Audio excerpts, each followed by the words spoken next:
Welcome back to my YouTube channel. Our topic today, motor control, schematic, diagram, forward, reverse. Tutorial part 5. We're part 5 now. So, about this schematic control diagram, how it's work, what the cycle and sequence. I will explain to you first the connection for the motor forward, reverse. I explain to you quickly here. Okay. This line here, line 1, line 2, line 3, this is a breaker. This RST, this for the terminal connection. When you press start button, when you press the start button forward, this forward button here, this circuit here, power going to the motor, this 1, 2, 3. T1, 2, T2, T3. This is the terminal connection for the motor. When this forward, the contactor forward energized, the power continues to the circuit. The motor is run, turning the motor. When you press reverse, the motor will reverse because you can see the connection here. It was line 1 connected here, and the load side of the contactor connect to line 3. So it's reversed already. The middle one same. You see that one here? Same. Middle. The line 3 wire is connected to the reverse contactor. The load side output of the contactor, the 3 going to 1. So it's reversed already. This is the basic control for the connection for the forward reverse rotation. You don't need to change the connection here, the interchange any two wire, because already by itself changing position. So the motor will turn forward and reverse. Okay, I will explain to you shortly about this tripping coil. This tripping coil here, this tripping coil, I explain to you shortly this how it's work, this tripping coil. I don't draw, I just show you the books here more faster. This tripping coil here, you see this one here, this cable here, this is a cable supply going to the motor. See, going to the motor.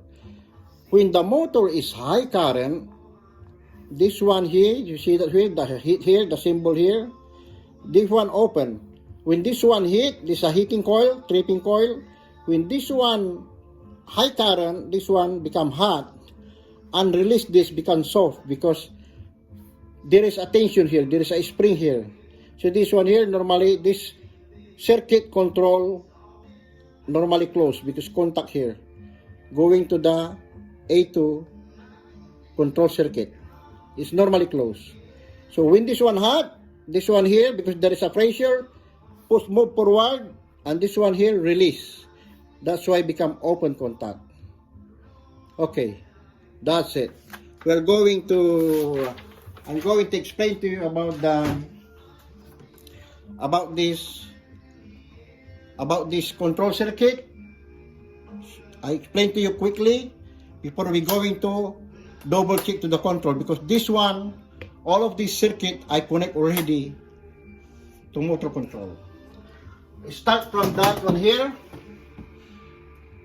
This fuse here, line 1, this is hot, this is neutral. So that's why 110 volts. This 110 volts, when you turn on the breaker, the power is on. So this wire here, I connect already to stop button. When you press the start button here, this one energized.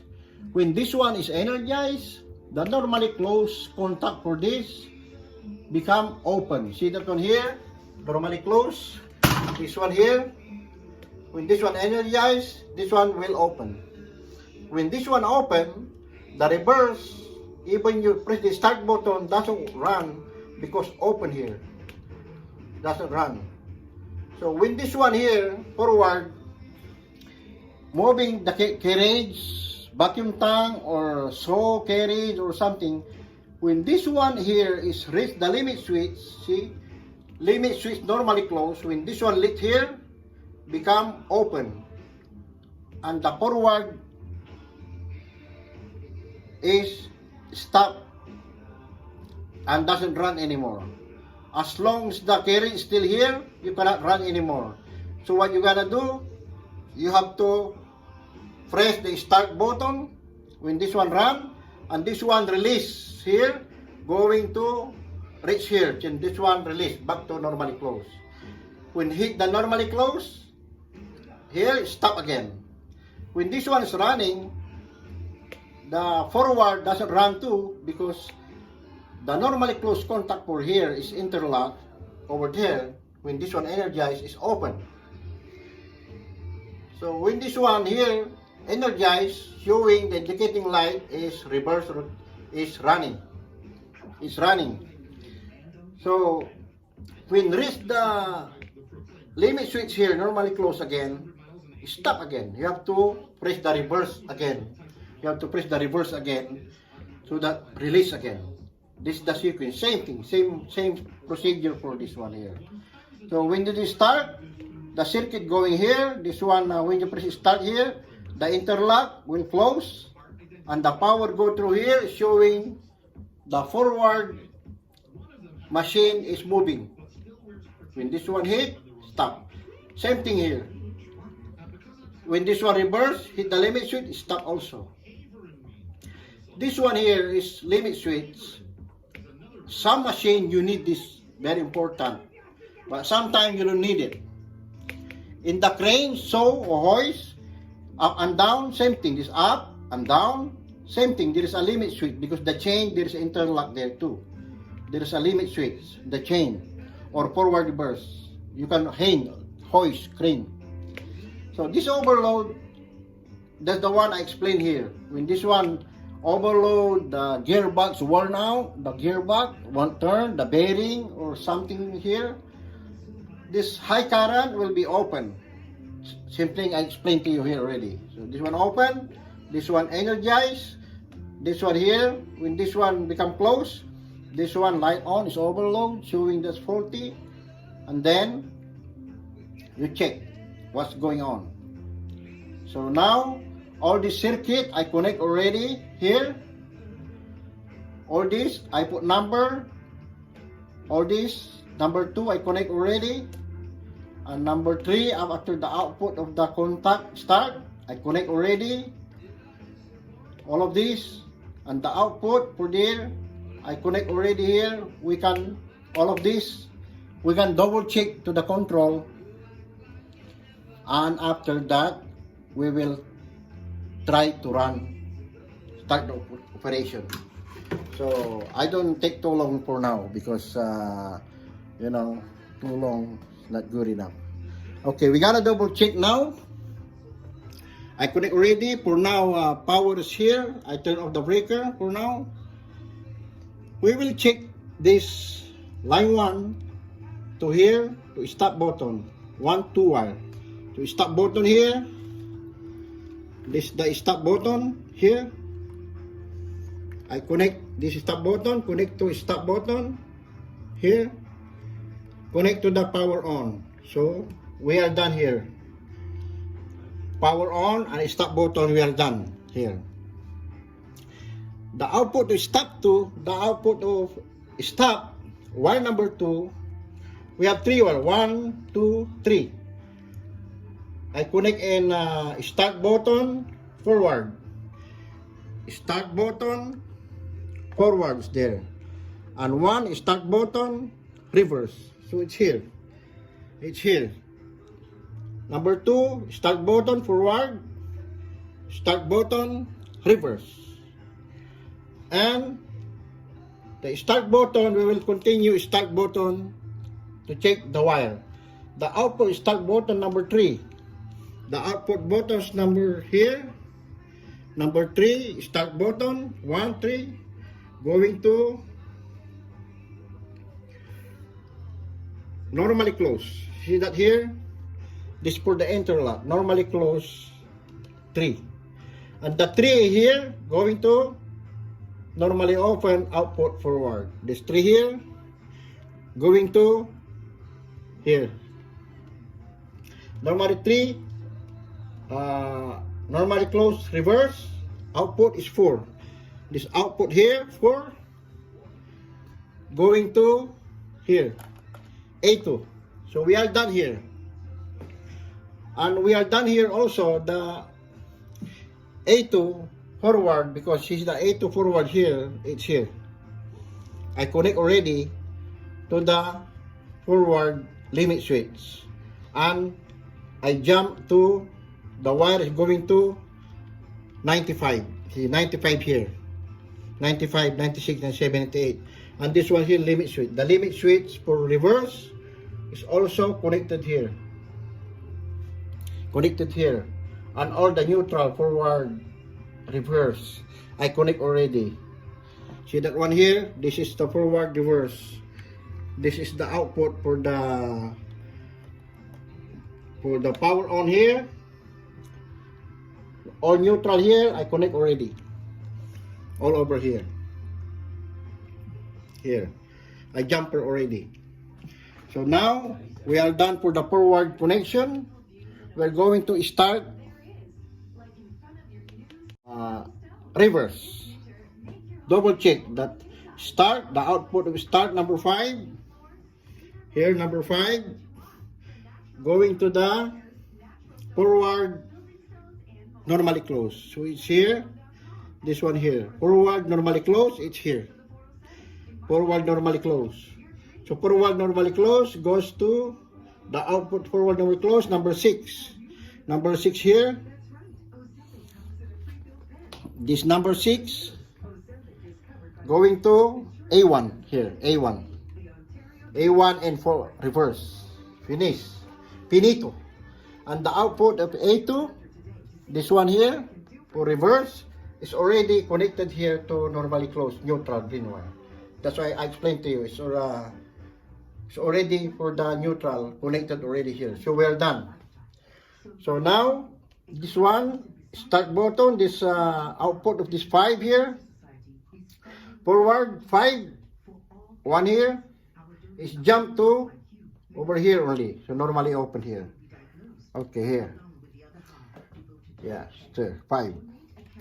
So 5, output number 6 here. So this one here, 5, going to the...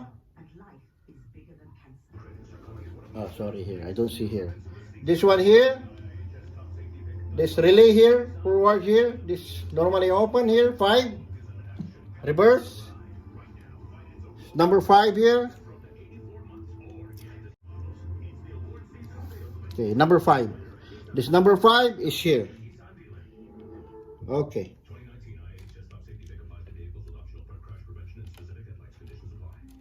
Okay. So number 3.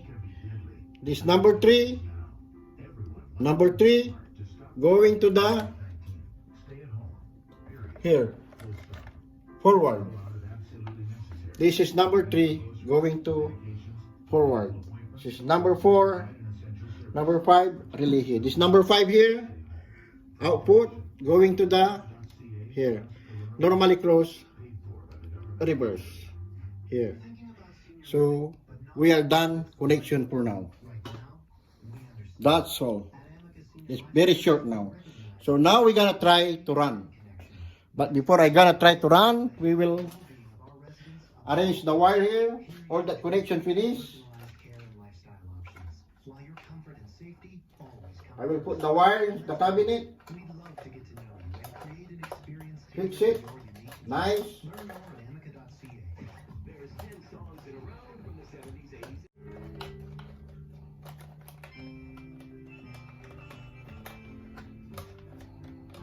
Before I turn on the power, I'm gonna double check.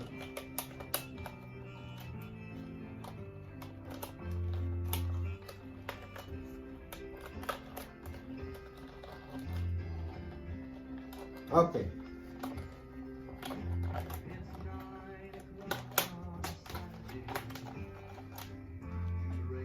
So, we'll turn on the power.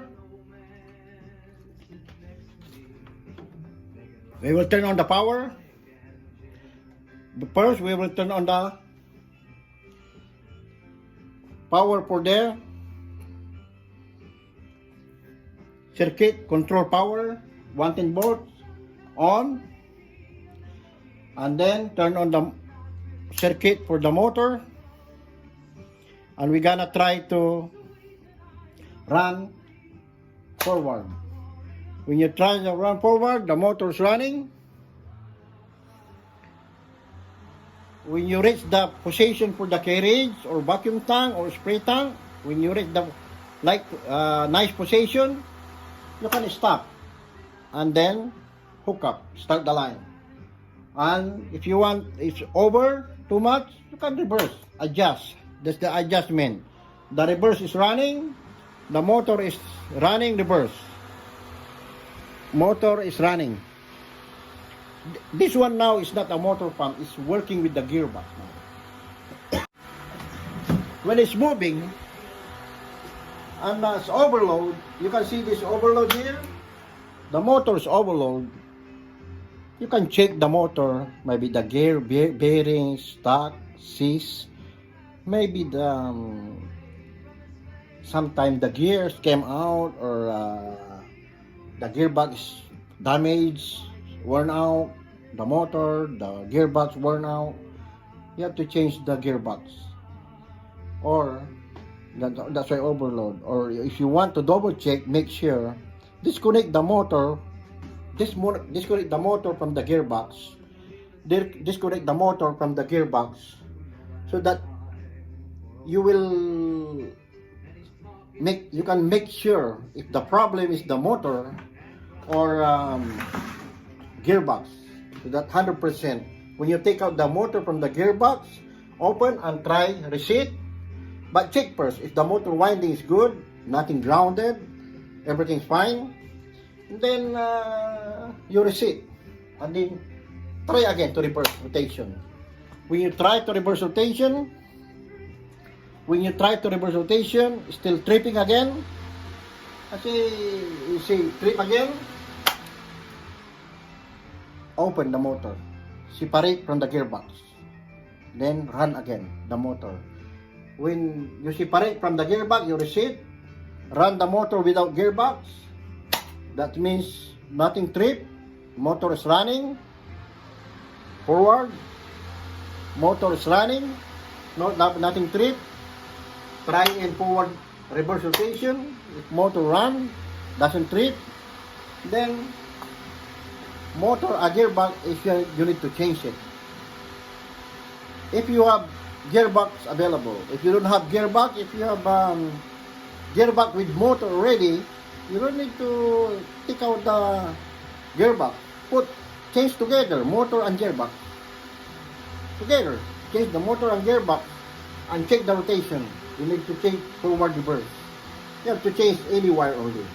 Change from the supply to check the rotation. That's all. Then when overload, that's it. Okay, you have to reset and try. This, I'll show you, I explain to you about this step by step about this forward and the reverse, why limit switch is there. The limit switch is using when the motor carriage is moving forward, when forward position, when this machine is going forward and hit the limit switch, the forward stop, stay there. You cannot run anymore. See? No more. You cannot run anymore.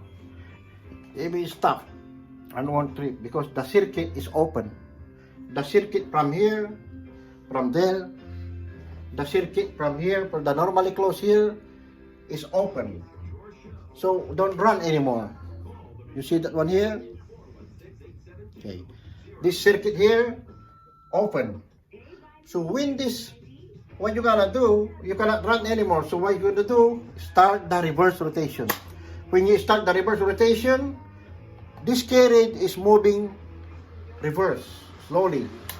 And then when release, back to normally close contact, and you can run again. So while this one is moving,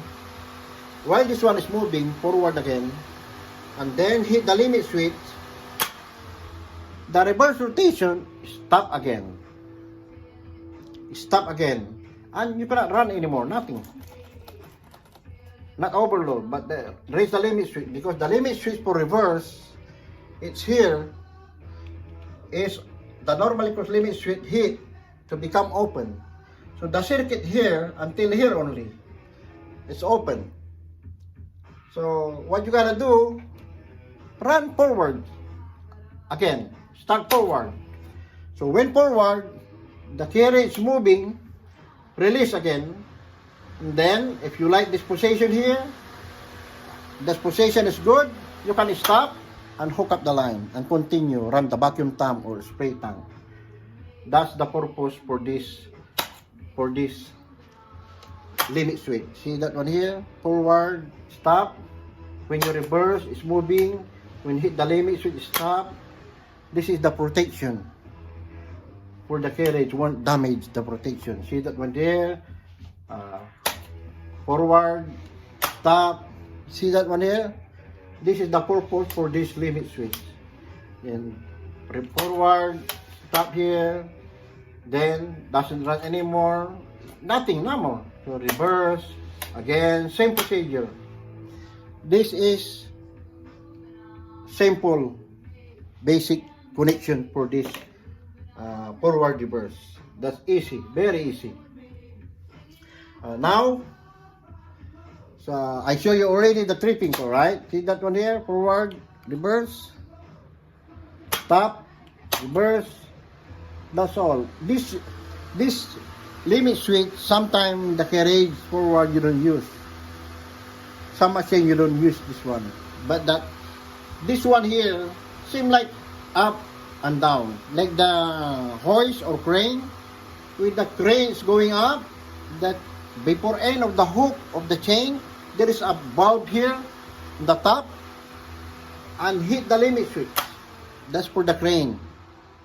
You can use that one. But in the crane hoist, there's no, when you press the forward, there's no interlock. This one here, they disconnect this one here, because when pressing forward, when you press the forward here, then or up, going, when you release, stop. There's no interlock for the crane. Similar. But this one I'm showing to you for the carriage movement. The crane forward reverse, almost similar, up and down. That's all, my friend. And have a great day. Nice. If you like my video, please don't forget to like and subscribe, my friend. Bye-bye. That's all. Not too long today. It's short one. I make it shorter and easy. I make simplify to all of you how to make it and the cycle for this diagram. Bye-bye.